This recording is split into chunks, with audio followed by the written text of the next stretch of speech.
Please subscribe my channel.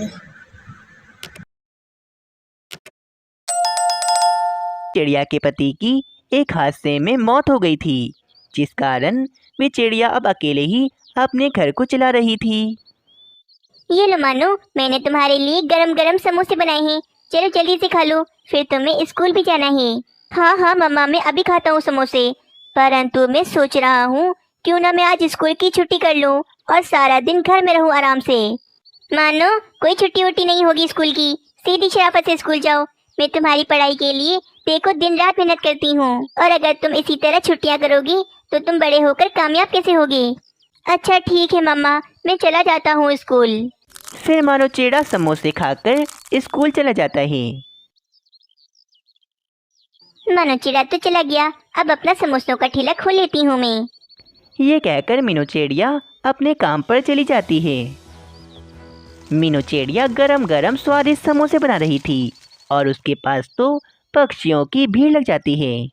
Meenu चिड़िया का व्यापार काफ़ी अच्छा चलता था और इससे मीनू चिड़िया काफ़ी ही ज़्यादा खुश थी। हाँ हाँ तोते, तुम्हें मैं अभी गरम गरम समोसे देती हूँ, जरा थोड़ा सा इंतजार करो। मीनू चिड़िया, आज मेरी पत्नी मुझसे नाराज है, बस इसे मनाने के लिए ही तुम्हारे स्वादिष्ट समोसे लेकर जा रहा हूँ। इससे वे ज़रूर मन जाएगी। मेरी पत्नी जब भी मुझसे नाराज होती है, मैं उसे ले जाकर तुम्हारे समोसे खिला देता हूँ। वो तो एकदम खुश हो जाती है खाकर। चलो तोते, मेरे समोसों से तुम्हें कुछ तो फायदा हो रहा है। कालू जी, कल हमारे घर पर मेरे भाई आ रहे हैं। आपको तो पता है कि भाई को मीनू चिड़िया के हाथ के बने समोसे कितने ज़्यादा पसंद हैं। उन्होंने कहा है कि जब वो आए तो हम उन्हें मीनू चिड़िया के समोसे खिलाएं। आप जाएं, जाकर मीनू चिड़िया को 10 समोसों का कह दें। हाँ रानी, मैं अभी चला जाता हूँ मीनू चिड़िया के पास। फिर कालू कौवा मीनू चिड़िया के पास चला जाता है। मीनू चिड़िया, कल रानी कौवी का भाई आ रहा है घर पर और मुझे पैसों की बहुत ज़रूरत है। दूसरे जंगल में मेरी बहन सोनी कौवी रहती है। उसकी तबीयत अचानक बहुत ज़्यादा ख़राब हो गई है। मुझे सोनी कौवी के इलाज के लिए कुछ पैसे चाहिए भाई से, और वो पैसे मुझे रानी कौवी का भाई दे सकता है। मीनू चिड़िया, भाई को तुम्हारे बनाए हुए समोसे बहुत पसंद हैं, इसीलिए 10 समोसों का कहने आया हूँ मैं तुम्हें। कल तुम बिल्कुल समय पर मेरे घर पर लाकर गर्मा गर्म 10 समोसे दे जाना। अच्छा ठीक है कालू कौवी, मैं कल तुम्हें 10 समोसे दे जाऊंगी। याद रहे मीनू चिड़िया, देर ना हो। अगर रानी कौवी के भाई का मूड खराब हो गया तो सारी गड़बड़ हो जाएगी और मुझे पैसे भी नहीं मिलेंगे। नहीं नहीं, ऐसा कुछ नहीं होगा कालू कौवी, मैं कल समय पर तुम्हें समोसे दे जाऊंगी। चलो ठीक है मीनू चिड़िया, अब मैं चलता हूँ। फिर कालू कौवा मीनू चिड़िया को पैसे देकर वहाँ से चला जाता है। बस कल सुबह होते ही कालू कौवे के लिए 10 समोसे बना दूंगी और समय से ही कालू कौवे को दे आऊंगी। रात हो जाती है। मीनू चिड़िया सारे समोसे बेचकर अपने घर पर चली जाती है। आज तो काफ़ी ज़्यादा थक गई, परंतु आज तो मुनाफा भी काफ़ी ज़्यादा हुआ है मुझे, और कल की भी तैयारियां हो गई। आलू तो पड़े हैं, बस कल सुबह जल्दी उठकर कालू कौवे के लिए 10 समोसे बना दूंगी। मम्मा, आप कितनी मेहनत करती हो, अब आराम से सो जाओ, देखो रात भी कितनी हो गई है। हाँ मानो ये तो है, परंतु काम भी तो ज़रूरी है ना। अब तो मेरा सारा काम हो गया, चलो अब तुम भी सो जाओ और मैं भी सो जाती हूँ।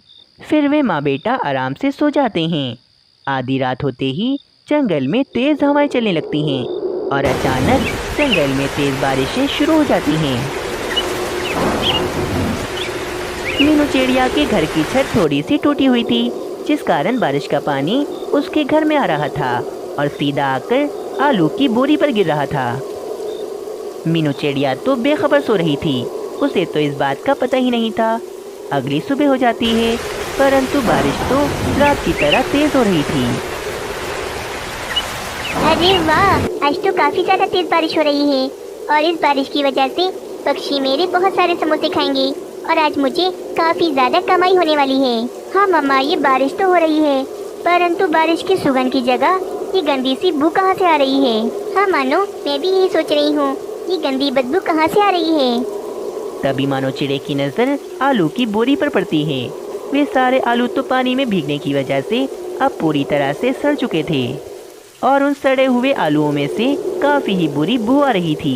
मम्मा वो देखो, लगता है ये गंदी बदबू उस आलू की बोरी में से आ रही है। मीनू चिड़िया और मानो चिड़ा फौरन से आलू की बोरी के पास आते हैं। हाय रे, ये क्या हो गया, ये पानी कहाँ से आ रहा है। इसकी वजह से तो सारे आलू खराब हो गए। हाँ मम्मा, हमारी छत के अंदर सुराख है जिस कारण बारिश का पानी घर के अंदर आ रहा है। अब मैं क्या करूँगी बेटा, मेरे पास तो बस यही आलू थे। अब मैं कालू कौवे को क्या जवाब दूंगी? मम्मा, ये आलू खराब हो गए तो क्या हो गया, हम जाकर दूसरे आलू खरीद लेते हैं। बेटा, इस तेज बारिश में हमें आलू कहाँ से मिलेंगे? बारिश की वजह से सभी पक्षियों ने अपनी सब्जियों की दुकान बंद करी होगी। मैं अब क्या करूँगी? मुझे तो अभी थोड़ी देर में कालू कौवे को 10 समोसे देने हैं, वरना तो कालू कौवा बहुत गुस्सा करेगा मुझ पर। कालू कौवा तो मुझे पैसे भी दे चुका है, परंतु आलू ही नहीं होंगे तो समोसे कैसे बनाऊंगी? हाय रे, ये कैसा संकट आ गया मुझ पर। मम्मा, आप बाहर जाकर देखो तो, क्या पता कोई दुकान खुली हो सब्जियों की। हाँ मानो, तुम ठीक कहते हो, मैं अभी जाकर देखती हूँ। मीनू चिड़िया तेज बारिश में आलू ढूंढने निकल जाती है और पूरे जंगल में घूम रही थी, परंतु इसे तो कोई भी सब्जियों की दुकान खुली हुई नहीं मिलती। मीनू चिड़िया बुलबुल की दुकान पर आती है, परंतु बुलबुल ने भी आज अपनी दुकान बंद की हुई थी। ये क्या, बुलबुल बहन ने भी दुकान बंद की हुई है? एक काम करती हूँ, बुलबुल बहन के घर पर जाती हूँ, इनके घर से तो मुझे जरूर आलू मिल जाएंगे। ये कहकर मीनू चिड़िया फौरन बुलबुल के घर पर जाती है। अरे मीनू चिड़िया, क्या बात है, इतनी तेज बारिश में मेरे घर पर कैसे आना हुआ? बुलबुल बहन, मुझे आलूओं की बहुत ज़रूरत है, तुम मुझे बस एक बोरी आलू दे दो। हाँ, मैं दे देती तुम्हें आलू, परंतु मीनू चिड़िया, इस बारिश की वजह से मैंने अपनी सारी सब्जियां ले जाकर दूसरे जंगल में अपनी माँ के पास रखवा दी हैं। ओहो, अब क्या करूँगी मैं? चलो ठीक है बुलबुल बहन, अब मैं चलती हूँ। मीनू चिड़िया काफी परेशान होकर वहाँ से भी चली जाती है। मीनू चिड़िया तो कालू कौवे का सोच कर काफी ही ज्यादा परेशान हो रही थी। अब क्या करूँ, कहाँ से लाऊं आलू? हाँ, एक काम करती हूँ, उल्लू सेठ के घर पर जाती हूँ और उनसे कहती हूँ कि वे अपने खेत से आलू निकाल कर मुझे दे दें। ये कहकर मीनू चिड़िया उल्लू सेठ के घर पर आती है, परंतु उल्लू सेठ के घर पर तो ताला लगा था। ये क्या, उल्लू सेठ को भी आज कहीं जाना था? अब क्या करूँ, अब तो मेरे पास कोई भी रास्ता नहीं। लगता है कालू कौवे को मुझे सब बता देना चाहिए। वहीं दूसरी तरफ रानी कौवी का भाई भी कालू कौवे के घर पर आ जाता है। रानी, मीनू चिड़िया ने 10 समोसे भिजवा दिए हैं ना? अरे कहाँ कालू जी, कब से उसी का तो इंतजार कर रही हूँ, परंतु अभी तक वे समोसे लेकर नहीं आई। क्या, मीनू चिड़िया अभी तक नहीं आई? मैंने उसे कहा भी था कि समय पर समोसे लेकर आ जाए। अब क्या करें, भाई को तो भूख लगी होगी। एक काम करें, आप जाकर भाई से बातें करें, मैं यहाँ मीनू चिड़िया का इंतजार करती हूँ। अब कुछ नहीं हो सकता, रानी कौवी का भाई आ गया होगा। मैं जाकर कालू कौवे के पैसे उसे वापस कर देती हूँ और जो सच है मैं उसे बता देती हूँ। मीनू चिड़िया उदास होकर कालू कौवे के पास जा रही थी कि इसे टैक्सी में आता हुआ तोता मिलता है। क्या बात है मीनू चिड़िया, इतनी ज्यादा उदास क्यों लग रही हो तुम? अब भला बारिश में भी कोई उदास होता है क्या? मीनू चिड़िया तोते को सारी बात बताती है। अरे तुम बिल्कुल परेशान मत हो, मेरी टैक्सी में ये जो बोरियां हैं इन सब में आलू हैं, तुम ये आलू ले लो और जाकर कालू कौवे के लिए समोसे बना लो। पर तोते, ये आलू तो तुम्हारे हैं ना? मीनू चिड़िया, ये आलू मुझे दूसरे जंगल में बहुत सस्ते मिल रहे थे, इसीलिए मैंने बहुत सारे आलू खरीद लिए। तुम इसमें से एक बोरी आलू ले लो, तुम्हें तो वैसे भी बहुत ज़रूरत है अभी आलू की। अरे वाह, तुम्हारा बहुत शुक्रिया तोते, तुमने तो मेरी सारी मुश्किल हल कर दी। बस फिर मीनू चिड़िया घर पर आकर आलू के समोसे बनाना शुरू कर देती है और आहिस्ता आहिस्ता करके मीनू चिड़िया आलू के पूरे 10 समोसे बना देती है। शुक्र है सारे समोसे बन गए, परंतु काफी ज्यादा देर हो गई। चलो फौरन से लेकर जाती हूँ कालू कौवे के घर पर। फिर मीनू चिड़िया सारे समोसे लेकर कालू कौवे के घर पर आती है। मीनू चिड़िया को देखकर तो कालू कौवा खुश हो जाता है। माफ करना मुझे कालू कौवे, इस बारिश की वजह से काफी ज्यादा देर हो गई, परंतु ये समोसे गर्मा गर्म और बहुत ज्यादा स्वादिष्ट हैं। शुक्र है मीनू चिड़िया कि तुम आ गई। अरे वाह वाह कालू कौवे, तुमने मेरे लिए गरम गरम समोसे मंगवाए। समोसे तो मुझे बहुत पसंद है, तुमने तो मेरा दिल खुश कर दिया। कालू कौवा इसी दौरान रानी कौवी के भाई से पैसे की भी बात कर लेता है। अरे हाँ हाँ भाई कालू कौवे, मैं तुम्हें पैसे दे दूंगा। अब भला तुमने मेरे लिए इतने गरम गरम समोसे मंगवाए हैं, तो मैं तुम्हें कैसे मना कर सकता हूँ। इस तरह सब कुछ ठीक हो जाता है। मीनू चिड़िया भी खुशी खुशी अपने घर पर चली जाती है।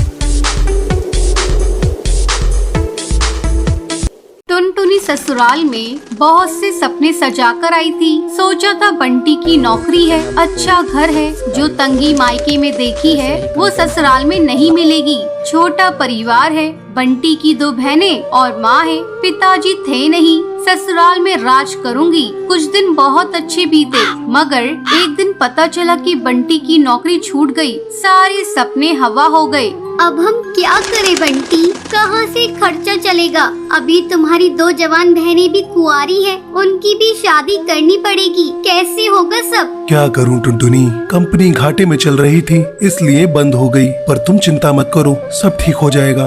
2 साल बीत गए मगर बंटी को कहीं काम नहीं मिला। जो जमा पूंजी थी उससे एक बहन की शादी कर दी। कुछ दिनों बाद टुनटुनी को एक बेटी हुई। टुनटुनी की चिंता और ज्यादा बढ़ने लगी। बंटी, अब हमारी बेटी हो गई है, अपनी इच्छाएं तो मैं मार भी लूं, पर बच्चे की जरूरतें वो तो पूरी करनी ही पड़ेगी ना। जानता हूँ, कोशिश कर तो रहा हूँ। और 1 साल बाद टुनटुनी ने एक और बेटी को जन्म दिया। बंटी की माँ बोली, बंटी, तेरी एक बहन की शादी तो हो गई, मगर बेटा अभी दूसरी भी है, उसका क्या होगा? माँ, ये घोंसला बेच देते हैं, कुछ दिन किराए पर रह लेंगे। मैं क्या करूँ, दिन रात कोशिश में लगा रहता हूँ, पर कहीं काम मिल ही नहीं रहा। बंटी, बहनों के लिए आप मकान बेच रहे हो, हमारी भी 2 बेटियां हो गई है, उनके लिए क्या बेचोगे? टुनटुनी, मैं पढ़ा लिखा हूँ, तुम क्या सोचती हो कि मैं अब ठेला लगाऊंगा? ये मुझसे नहीं होगा। टुनटुनी रोने लगी और बोली,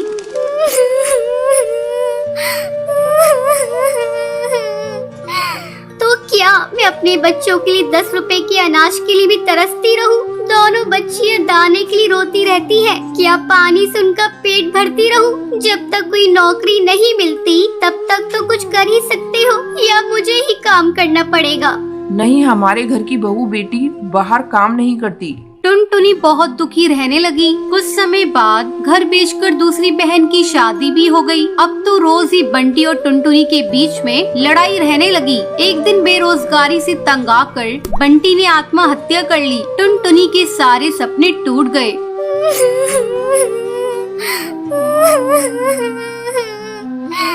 मैं बिल्कुल अकेली हो गई हूँ। अब जिम्मेदारी टुनटुनी के सर पर थी। बूढ़ी सास, अपनी 2 बेटियां और घोंसले का किराया। कुछ आसपास के पक्षी गरीब समझकर बच्चियों को पुराने कपड़े और खाना देकर मदद कर दिया करते थे। टुनटुनी अपनी सास से बोली, माँ, 2 महीने गुजर गए, जो घर का पैसा बचा था वो सब खर्च हो गया। अब मुझे ही कोई काम करना पड़ेगा। जिस गरीबी में हमारे दिन कट रहे हैं, मैं नहीं चाहती कि मेरी बच्चियाँ भी गरीबी में दिन गुजारे। मगर तू करेगी क्या बहू? अपना कुछ काम करने के लिए पैसे भी तो चाहिए।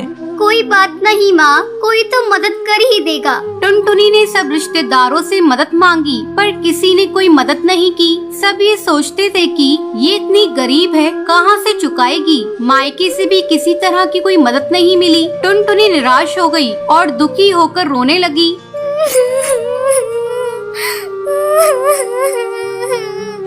मैं अपने बच्चों को भूखा नहीं मरने दूंगी, कुछ ना कुछ करूंगी, पर इतने पैसों में क्या काम करूं?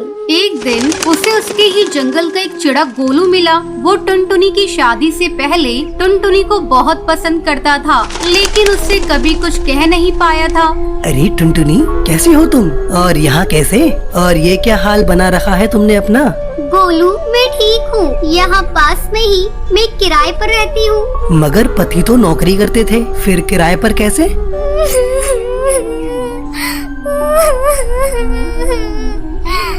मेरे पति नहीं है, नौकरी छूट गई, घर बिक गया, बहुत गरीबी में दिन गुजार रही हूँ, कोई काम भी नहीं कर पा रही हूँ। मेरे पास केवल 1000 रुपए हैं, उसमें मुझे घर का खर्चा भी चलाना है और किराया भी देना है। मेरी सास बुजुर्ग है और मेरी 2 बेटियाँ भी है, कोई सहारा नहीं है, सबने साथ छोड़ दिया। कैसे कर पाऊंगी इतने कम पैसों में कोई काम? इतनी चिंता मत करो टुनटुनी, तुम चलो मेरे साथ। गोलू उसे चूड़ियों की थोक रेट वाली दुकान पर ले गया। ये मेरी ही दुकान है टुनटुनी।